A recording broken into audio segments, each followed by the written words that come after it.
So you look at SCR, it's just basically spending limit, and instead of, for example, under PSR saying you can only lose 105 million over 3 years. Now the new rules are saying you can only spend a certain percentage of your revenue on your squad.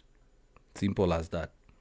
So when someone asks what is squad cost ratio or SCR, it basically means you're only allowed to spend a certain percentage of your revenue. And as Rosendo has said in the comments on TikTok, it's good for United because United are one of the biggest clubs when it comes to new revenue. The squad cost ratio includes the player wages, manager wages, agent fees, and yearly transfer fee costs, which are amortized. So amortization when it comes to spending. When it comes to spending, amortization means if you buy a player for, let's say, 90 million and he has a 5-year contract, you break the 90 million for 5 years. So that's the match amount you'll be spending in transfer fees per year. So when a club spends, let's say, 100 million, let's say United buy Elliot Anderson for 100 million or Baleba for 100 million, and they give him a 6-year contract or a 5-year contract with a +1, they'll divide that 100 million over the next 5 years. So that means it's 20 million per year. And then the new SCR rules now add that to the ratio. What United are trying to do currently preempted the new rules. And it's good for United because United had already thought about this prior the new rules coming in. And you look at these four, it tells you that already United are doing some good groundwork. For example, Casemiro is not going to be given a new contract, and they are not going to execute the 1-year extension. They are not going to activate it. So that's 300 to 350 million saved. Rashford is also leaving. That's another 250, 300 saved.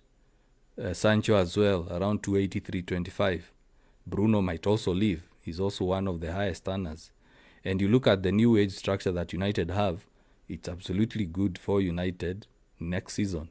So the new spending limit will be based on how much a club earns. And we know United are one of the biggest revenue-generating clubs in the world. Last season or last financial year, United generated £666 million. £666 million. Now, if you look at that revenue, what it means based on the new rules that rich clubs, the high revenue generating clubs like United, like Arsenal, like Liverpool, they'll be able to spend more. I cannot throw City there as well because now they are starting to generate huge revenues. Smaller clubs will spend less. The percentage, for example, if a club earns 10,000 a month, they can spend 8,500.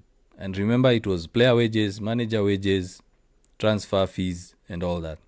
So the percentage that the Premier League chose is 85%.